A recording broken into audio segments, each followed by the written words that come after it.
ejercicio 23 es relacionar movimiento circular uniforme con movimiento oscilatorio, que es una de las aplicaciones más importantes de movimiento oscilatorio, ¿no? Porque si ustedes pueden traducir un movimiento de oscilación en un giro de alguna rueda o algo, y tiene movimiento que ustedes pueden capitalizar, ¿no?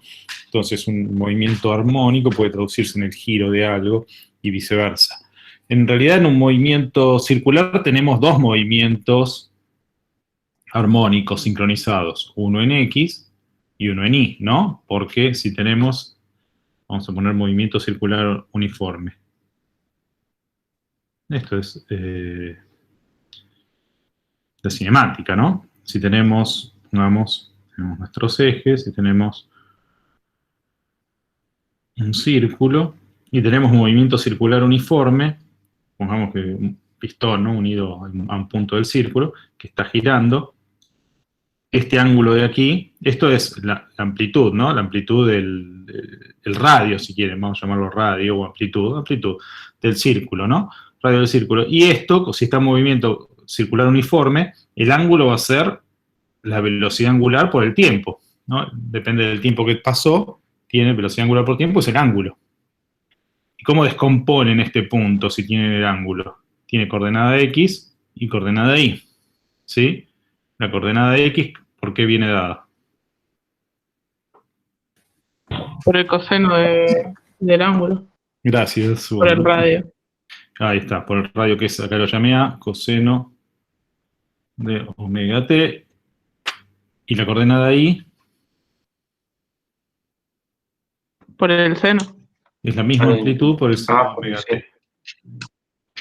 Bueno, gracias. Entonces, fíjense que tenemos dos movimientos armónicos, ¿no? Este es un movimiento armónico simple. A por el coseno de omega t, A por el seno de omega t. Uno en X y uno en Y, pero sincronizados, con la misma fase, ¿no? El argumento del coseno y el argumento de cualquier función trigonométrica se llama fase, es el ángulo, ¿no? Una fase es un ángulo. Así que si tienen la misma fase, es decir, están sincronizados al tiempo cero, el ángulo vale cero, la fase vale cero, quiere decir que están sincronizados y ahí tienen un movimiento armónico. Si no hay una fase, si hay una fase entre ellos, pueden tener distintos tipos, pueden tener una elipse, no necesariamente va a ser un círculo. Después podemos verlo, pueden verlo, pero ahí queda claro, ¿no? Porque estas son las componentes del círculo. Si tenemos un radio distinto para X y para Y, tiene una elipse. Pueden probar, graficar eso. Tiene un movimiento elíptico. Entonces, ¿qué dice el problema 23? Dice, tenemos el movimiento de un motor, de un pistón, perdón, del pistón de un motor, de un automóvil, es aproximadamente un movimiento armónico simple. Claro, ¿por qué dice aproximadamente un movimiento armónico simple, no? Si este es el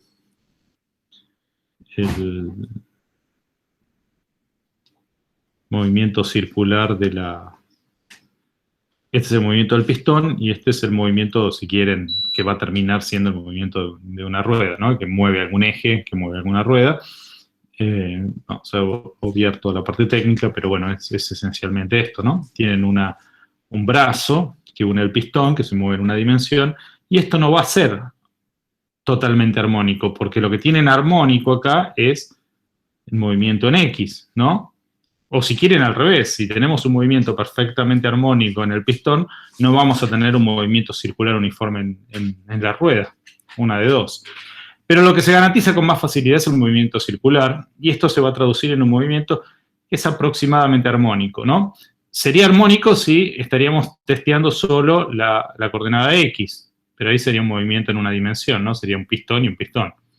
Pero esto, porque este largo, llamémoslo L, se mantiene constante, ¿no? ¿Queda claro que no es armónico, que es aproximadamente armónico? Sí, sí. Podemos ver, sí. Yo hice ahí una simulación, a ver si ahora se ve. La hice la vez pasada para mostrarles eso. A ver si puedo mostrarles ahora.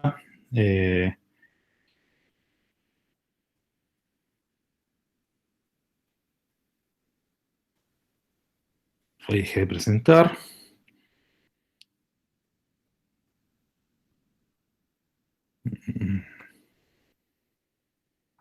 Claro, entonces, a ver si se ve ahí. Claro, lo que les decía, esto es más o menos, se ve más o menos, ¿no?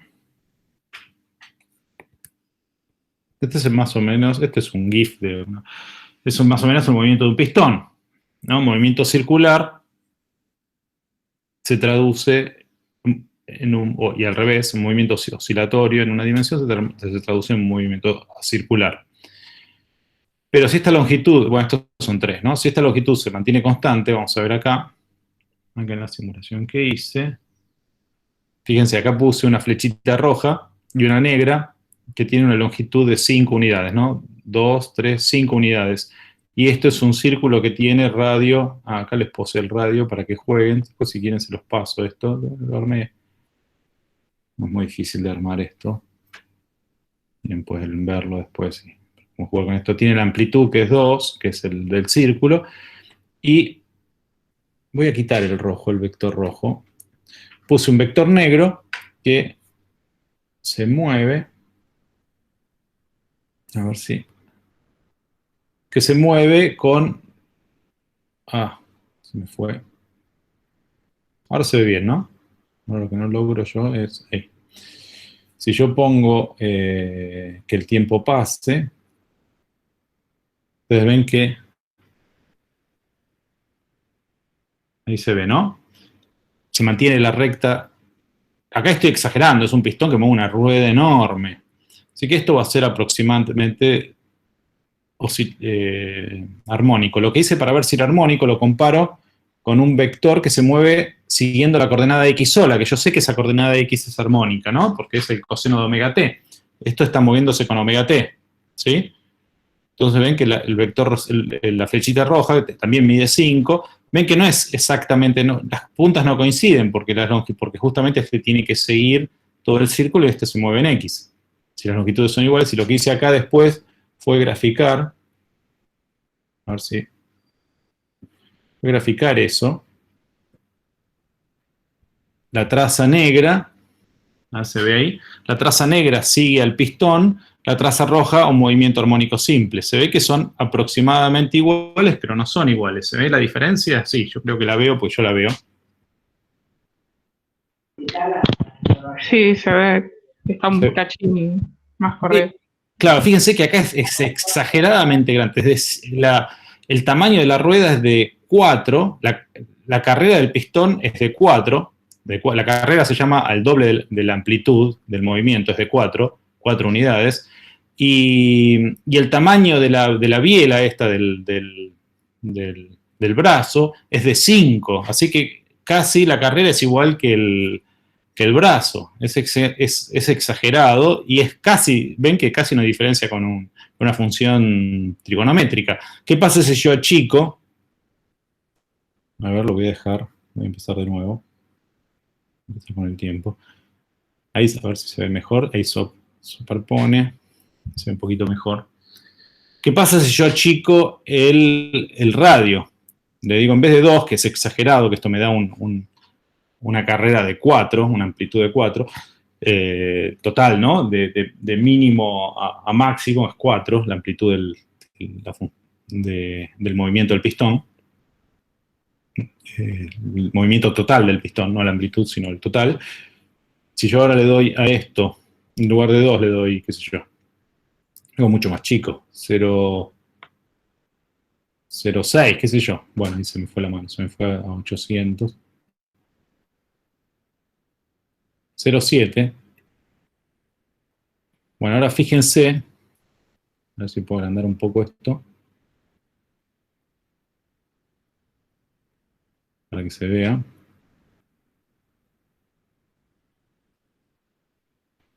Voy a mover, voy a empezar de nuevo.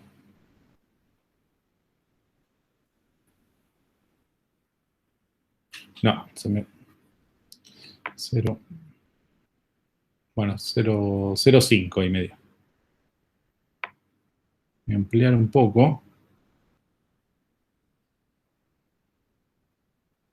Para que se vea, pues si no, no van a ver. Ves que las puntas casi coinciden, porque lo que tienen ahora son los dos vectorcitos casi no difieren, porque este radio, el radio del círculo, es muy chico, o es chico, no sé si es muy chico, es chico comparado con el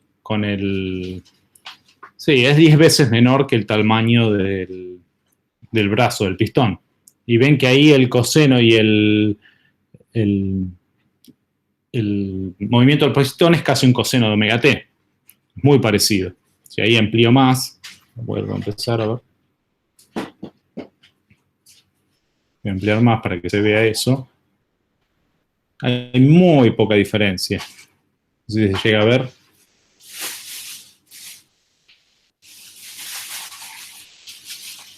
Casi son iguales.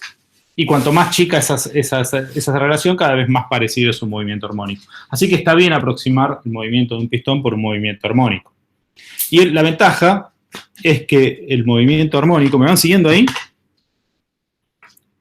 Sí, sí. Voy a dejar de presentar esto.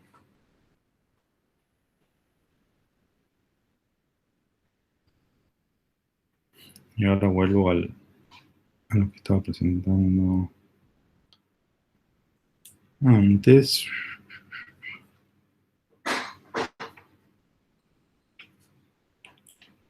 Así que esto es, bueno, espero que aparezca la imagen. Esto, el movimiento del pistón, si esto es un movimiento circular uniforme, se parece mucho al movimiento oscilatorio armónico que conocemos. Entonces, dice, si la carrera de un motor, que es el doble de la amplitud, es de 0,1 metros, es decir, si esto es 0,1 metros, y el motor trabaja, las revoluciones del motor, revoluciones por minuto, esto está trabajando dijeron ahí, 2.500 revoluciones por minuto, 2.500 revoluciones por minuto.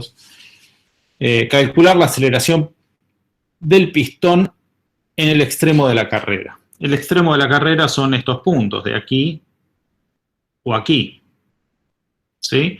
Bueno, ¿a qué velocidad angular corresponde 2.500 revoluciones por minuto? ¿A qué velocidad angular corresponde? ¿Eso es igual a qué? Serían 2.500. Vamos a ponerlo así, revoluciones en un minuto. Esto no es parte del sistema internacional, pero son revoluciones, vueltas por minuto. ¿No? Una vuelta, ¿cuántos grados son? ¿A cuántos grados corresponde? La vuelta completa. 360. Claro, y en radianes... 2pi. 2pi. Y, a ver, pues si no, no veo los comentarios. Me van a tener que escribir o hablar.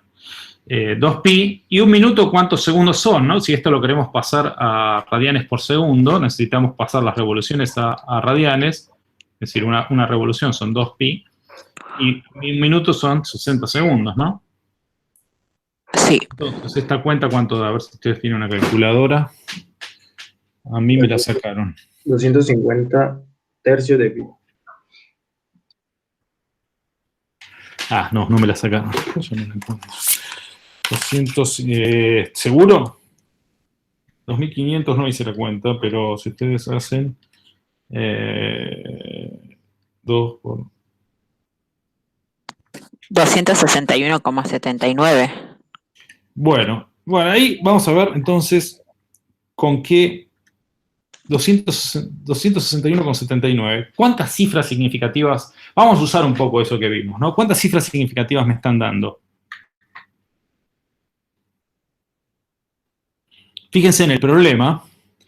No dice demasiado, ¿no? Pero ahí vemos que el pistón tiene una masa de 0,35, 2.500. No hay más en los datos del problema, no hay más, no sabemos con qué precisión nos están dando la información, pero vemos que no hay más de 2 cifras significativas, ¿no? En los datos del problema. Entonces, una regla así con los dedos es que el resultado que vamos a obtener, si los datos que tenemos tienen 2 cifras significativas, el resultado que vamos a obtener no puede tener más de 2 cifras significativas. Y para hacer las cuentas necesitamos un poco más. decir, no vamos a cortar justo las cifras significativas del problema, porque si no vamos a cometer un error aún mayor. Pero nos podemos quedar con 3 cifras significativas y ahí estaríamos bien. Así que este resultado con 3 cifras significativas, o si quieren 4, pero vamos a ponerle 3 cifras significativas, ¿cuánto es? 200. O la fracción puede ser también, ¿no? Bueno, si lo quieren, pueden dejarlo en forma exacta hasta el final, pero cuando reportan el resultado tienen que tener en cuenta eso. Claro. Sí. Que no más de 2 cifras significativas tienen sentido en este problema, porque los datos del problema no tienen más de 2 cifras significativas, ¿no? Se nota que la masa del pistón es 0,35 kilogramos, ya no sabemos más, no tenemos más precisión que eso. Bueno, acá, pero para acostumbrarnos vamos a usar, si quieren... 262. 262, ¿no? Radianes por segundo. 1 sobre segundo, si quieren, o radianes por segundo, que es lo mismo. Estos son 3 cifras significativas. ¿Sí? Con 3 cifras significativas. Bueno, bueno, estas son las... Ahí tenemos la velocidad angular. ¿Qué nos pedía?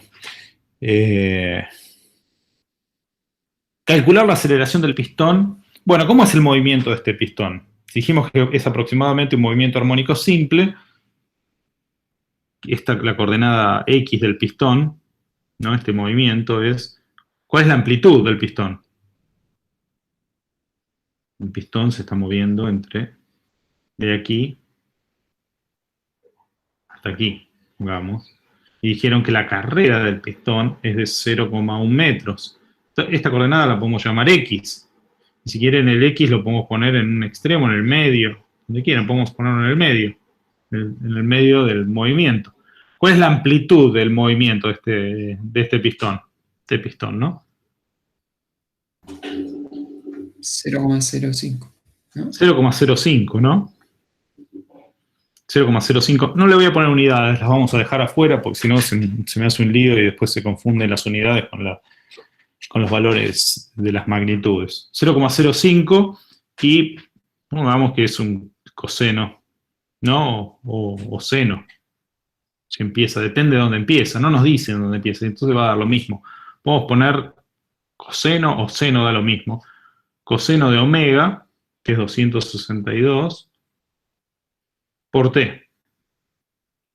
¿Sí? Sí, acá puede haber una fase que no nos va a cambiar ni la aceleración máxima, ni la velocidad máxima, ni nada. Esa fase nos dice dónde estaba el pistón a tiempo cero.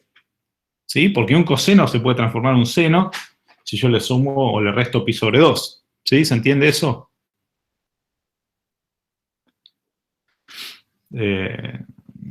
Bueno, entonces, sean más comunicativos, por favor.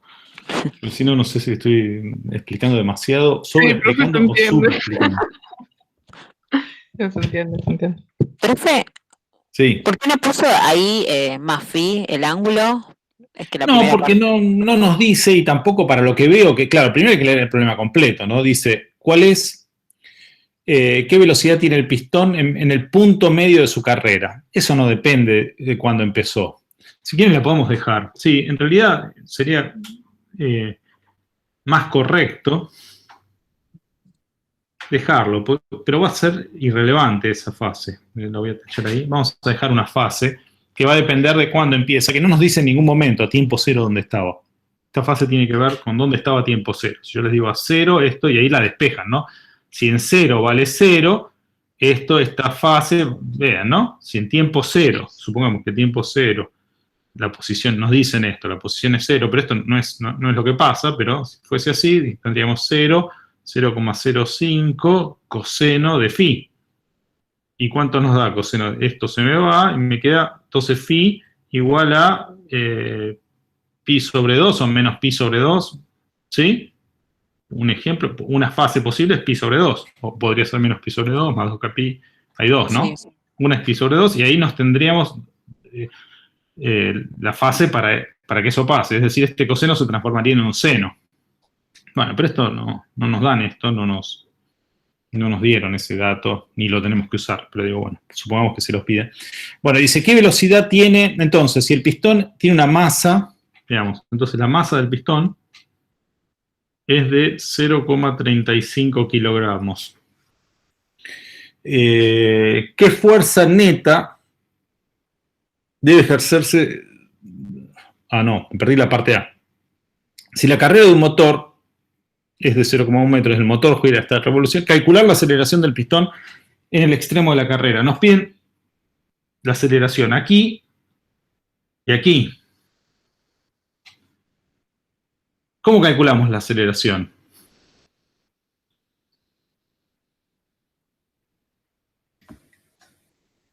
La derivada segunda. Claro, Claro. tenemos la posición, tenemos x de t, la velocidad que va a ser igual.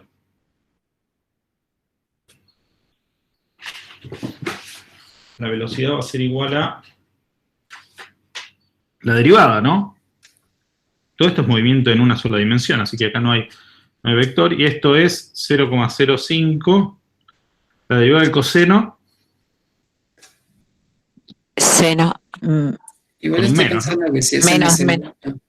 ¿Cómo? ¿Quién decía? No, pensaba que si era MSU por ahí llegaba a ser cero la aceleración, pero no sabía.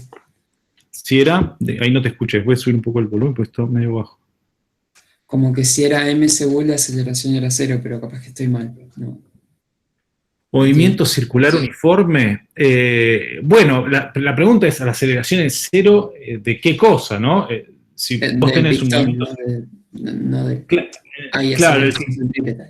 pistón está cambiando su velocidad. Claro, este punto de acá, perdón, un punto que está girando, a ver acá, punto que está girando, voy a bajar. Este punto de acá va a tener una aceleración distinta a la de este punto. Lo que coincide en este punto, con este punto, fíjense que esta distancia se mantiene igual. ¿Sí? ¿Se ve?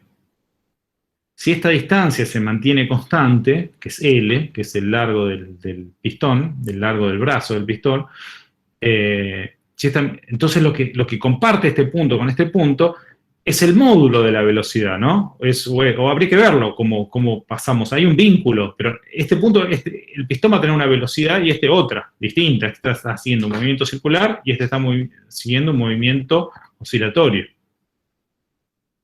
¿Se ve? Sí, está bien. Habría que ver Perdón, me olvidé que estábamos vinculamos. tratando más y. Después tendríamos que ver cómo vinculamos que justamente esta distancia se mantiene constante con las... bueno, habría que calcular el vínculo, no es simplemente la posición de este punto y la posición de este punto, son dos vectores, restarlo es lo que hice yo en el GeoGebra. Resté las posiciones, tomé el módulo, lo mantuve constante y de acá despejé las coordenadas de este punto en función de las de este, manteniendo esto constante. Eso lo puse yo en el GeoGebra así como estaba y me dio ese movimiento. Ese es el vínculo exacto. Pero bueno, entonces tenemos la derivada, que es la velocidad, me dijeron la derivada del coseno es menos el seno de 262 por t más phi, ¿por qué cosa más? La derivada del argumento del coseno, ¿no? ¿Qué cuánto vale? 262 al... Directamente 262, ¿no? Y acá tenemos revoluciones por segundo, acá tenemos metros, y esto me queda en metros por segundo. Me queda, entonces la velocidad, si ustedes pusieran las unidades, me quedaría 0,05 por 262, menos adelante, por el seno de omega t, más phi. ¿Cuánto vale la velocidad máxima del pistón, si me hubiesen preguntado? O la velocidad que tiene en el punto... Claro, la velocidad máxima que puede tener ese pistón. Eso va a ocurrir... 0,05 por 262. Claro, va a ocurrir cuando el seno valga 1. Y eso va a pasar en algún punto. ¿Para qué punto va a pasar esto? Cuando el seno vale 1.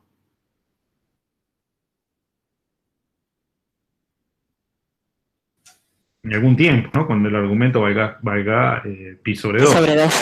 Claro, cuando el argumento valga pi sobre 2. Bueno, en algún punto eso va a pasar. Después vamos a ver a qué posición. Esta es la velocidad. Cuando el argumento vale pi sobre 2 y tenemos el coseno, el argumento vale pi sobre 2. ¿El coseno de pi sobre 2 cuánto vale? Coseno de 90. Sí, es 0. 0, ¿no? Sí. X vale 0 para el punto donde la velocidad vale máxima, X vale 0, es decir, estamos en el punto central. Punto central tenemos la velocidad máxima, tanto para un lado como para el otro podría ir. Podría ser el pi sobre 2 o menos pi sobre 2, y acá vamos a tener siempre 0. Entonces podría ser la velocidad positiva o negativa. En este caso, este signo me dice el sentido de la velocidad del punto central. Bueno, esta es la velocidad máxima. Esto de acá es la velocidad máxima. Y si queremos la aceleración, es la derivada segunda de la posición respecto del tiempo o la derivada de la velocidad respecto del tiempo. Y tenemos las dos cosas. La velocidad, ¿cuánto me dijeron que era eso? Así pongo el valor directamente, 0,05 por 2,62, ¿no? Fíjense que, cuidado, 13,1, ¿sí? Esto es 13,1 metros por segundo. Bueno, es menos 13,1 por la derivada del seno. ¿Y cuánto vale la derivada del seno? Coseno. Sí. Coseno, directamente sin el menos, de 2,62 por t más phi, por la derivada del argumento del coseno, ¿no? Que es de vuelta a 2,62. Así que tenemos, la aceleración nos terminó dando menos 13,1 por 2,62, y acá nos queda metros sobre segundo cuadrado, por el coseno de 2,62 por t más phi. ¿Cuánto vale que esto es igual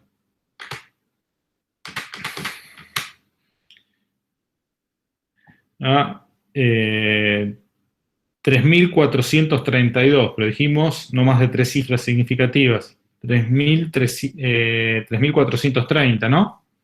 Y esto sería igual a menos 3.430 con 3 cifras significativas, coseno de 2,62 por t más phi. Y bueno, ¿cuánto vale entonces la aceleración máxima? ¿Y dónde? Fíjense que esto, si le ponemos unidades, van a ser metros sobre segundo cuadrado. Si ponemos las unidades ahí, las pongo entre paréntesis para que vean que son las unidades. No se ve lo que estoy escribiendo, ¿no? Ahí sí. Entonces, ¿dónde vale eso? Cuando el coseno vale el máximo, ¿no? ¿Y cuándo el coseno vale máximo?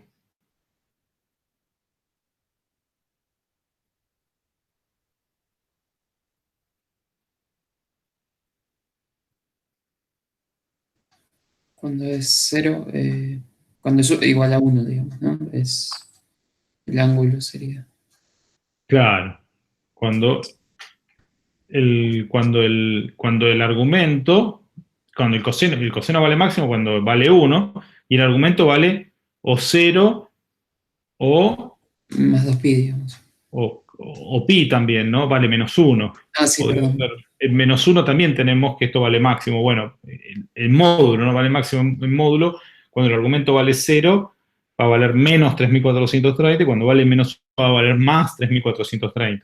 ¿Y eso a qué posición corresponde? A los extremos. Sí, porque si reemplazamos acá A 0. 0, nos queda coseno de 0 vale 1, y nos queda 0,05 positivo o 0,05 negativo. Entonces, la aceleración máxima corresponde a la aceleración en los extremos de la carrera. Entonces, la aceleración máxima, esto de acá, que es la aceleración máxima, eso pasa cuando estamos en los extremos de la carrera, ¿no? Tenemos, bueno, aceleración máxima que es menos 3.430 metros por segundo cuadrado, cuando el coseno vale 1 en los extremos de la carrera, ¿no?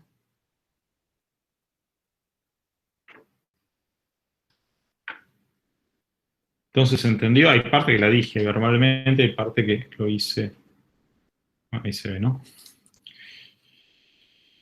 Bueno, entonces, ¿qué nos piden? Dice, la velocidad del pistón en su punto medio de la carrera, el punto B nos faltó. Si el pistón tiene una masa de Vamos al punto B.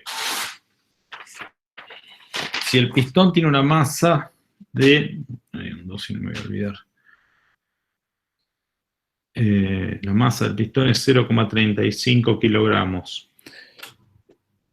¿Qué fuerza neta debe ejercerse en ese punto, en los puntos de los extremos de la carrera, ¿no? ¿Qué fuerza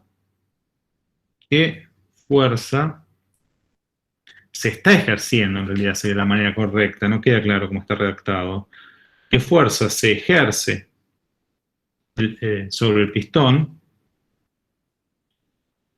¿Quién? Ahora vamos a eso. En los extremos de la carrera.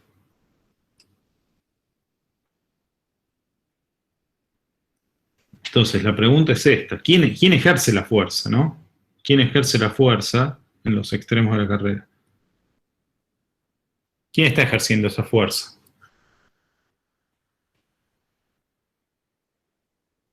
El pistón tiene un vínculo que hace que el pistón se mueva, ¿no? El pistón es esta masita cilíndrica, ¿no? Un cilindrito, esto se mueve en un conducto. Acá teóricamente no hay rozamiento, debería estar muy bien lubricado, y hay un vínculo, es decir, hay una fuerza de vínculo que de los dos lados, hay como dos normales, si quieren podemos poner normal 1, ¿sí? Vamos a hacer el diagrama de cuerpo libre, tenemos normal 1, normal 2, ¿se ve? Tenemos el peso, eso es cierto. ¿Y qué otra fuerza tenemos aplicada?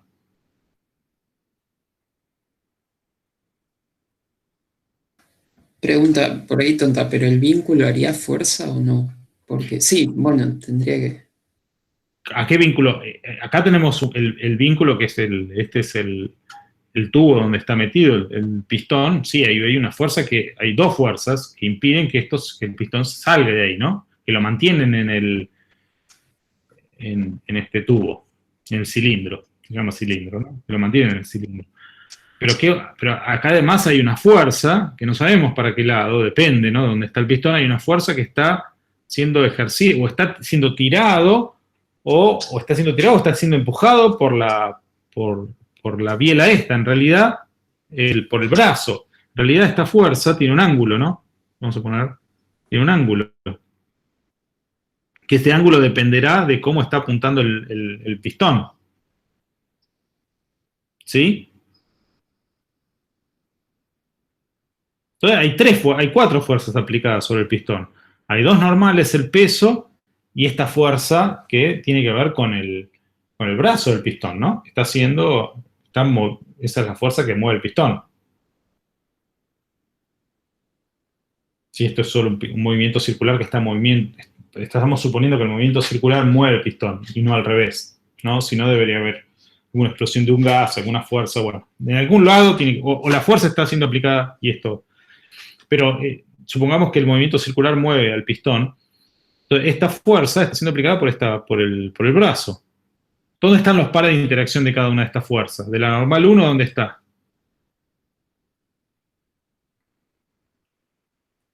En el pistón mismo, digamos. Claro, en el cilindro, ¿no? Acá tenemos la normal 1'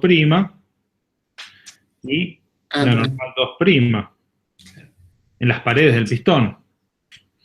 Tenemos el peso en algún lugar de la Tierra apuntando para arriba y esta fuerza de vínculo estará en el brazo que lo mueve, ¿no? Ahí tenemos todos los vínculos, todas los pares de interacción. Fíjense que los pares de interacción tienen el mismo módulo. Si yo puse módulo, tenemos todos los pares, los 4 pares. Pero ¿cuál es la fuerza neta? Sabemos que el movimiento es unidimensional. Las normales, hace falta que la calcule. ¿Cuál va a ser la fuerza neta sobre el pistón? La suma de todas estas fuerzas. La suma de todas las fuerzas. ¿Cuánto me da? Masa por aceleración. Muchas gracias. Masa por aceleración. ¿Y la aceleración cuánto vale?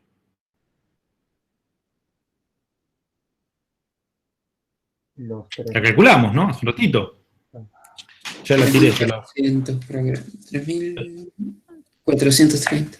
Menos 3.430 metros sobre segundo cuadrado, no los pongo, por el coseno de 262, me faltó la masa, ¿no? Bueno, bueno, esto es igual, lo pongo abajo, a 0,35 kilogramos por 3.430 por el coseno de 262t más phi. Pero esto es un vector, ¿en qué dirección?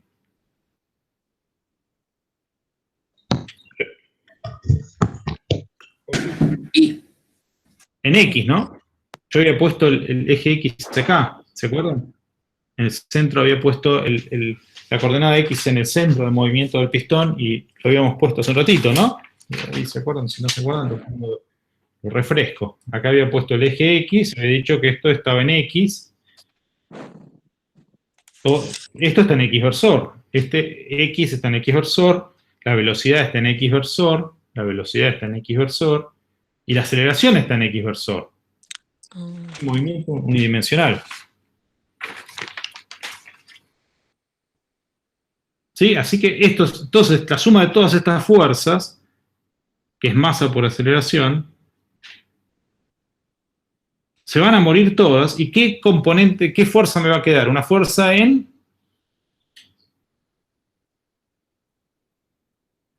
La fuerza neta va a estar ¿en qué dirección va a estar? En X. En X. Claro, esta suma de todas las fuerzas también se llama fuerza neta.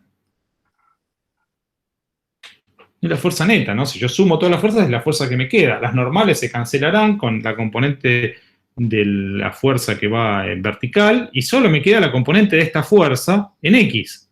Y este ángulo no me importa, ¿no? Solo me quedaría la componente de esta fuerza en X. Así que la fuerza aplicada, la componente X de la fuerza del pistón, en los extremos de máxima carrera, ¿cuánto va a valer? Y acá me falta un menos, ¿no? Va a valer 0,35 el módulo de fx en los extremos.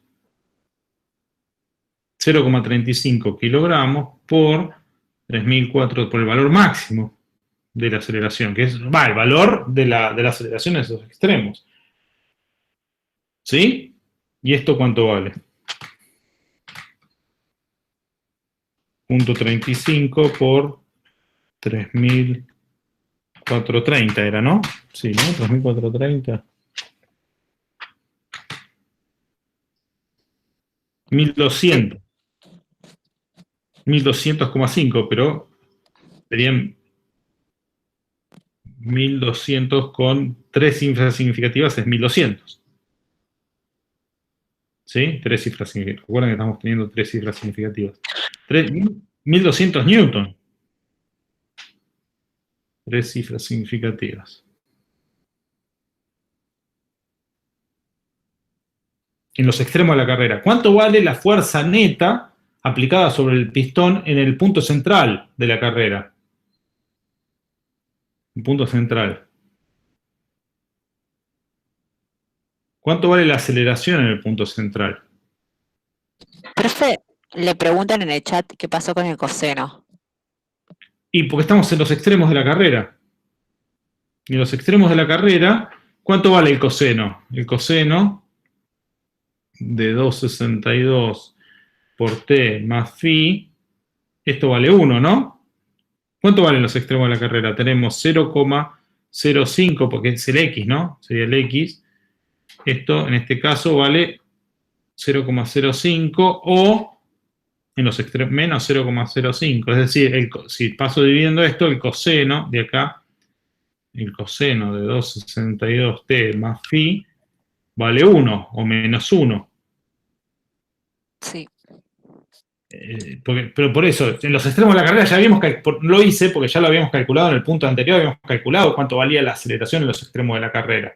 Y ahora nos piden la fuerza en los extremos de la carrera. Nos dice, si el pistón tiene una masa, ¿qué fuerza debe ejercerse sobre él en ese punto? En el punto yo pensé que en el punto del inciso anterior, no hay otro punto, ¿no? En el punto del inciso anterior, que eran los extremos de la carrera. Si quieren la aceleración en cualquier otro tiempo, sí, tienen que dejar el coseno. Y en el punto central, estos en los extremos, en el punto central, supongamos que nos pidan eso, en el punto central, ¿cuánto vale la aceleración? 0, ¿no? Vale 0, ¿no? Porque x, que es 0,05 coseno de 262 por t más phi, esto vale 0. Es decir, el coseno vale 0. Entonces, si el coseno vale 0, la aceleración vale 0, porque la aceleración va con el coseno. ¿Sí? Entonces, la aceleración, es decir, el coseno vale 0, la aceleración también vale 0. Y si la aceleración vale 0, la fuerza neta tiene que valer 0. Entonces, la fuerza neta, podemos tener normal 1, normal 2, peso, pero peso, no hay fuerza en X. Fuerza neta es igual a 0. No hay fuerza en X y las fuerzas en Y se cancelan todas.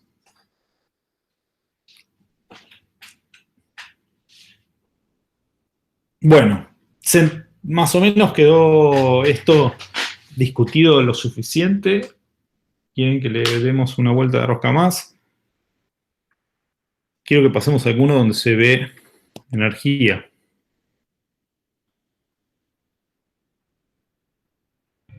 Pasemos Sí, una energía. Hacemos uno de energía. Claro, si esto pero si ustedes, esto yo lo estoy haciendo por ustedes. Si a ustedes les resulta sencillo, que alguien me lo diga y que alguien se queje, diga, no resulta sencillo. Entonces se No sé genera ahí si resulta sencillo, creo que nos resulta complicado. Yo hablo por mí, no sé los demás. molesto. Está complicado, entonces prefiero no hacerlo. Claro, es evadir la realidad. No, pero no sé si es complicado, no es molesto, es medio molesto tal vez las Claro. cuentas. Estoy haciéndolo con mucho detalle, pero sobre todo para que se vaya entendiendo cada paso.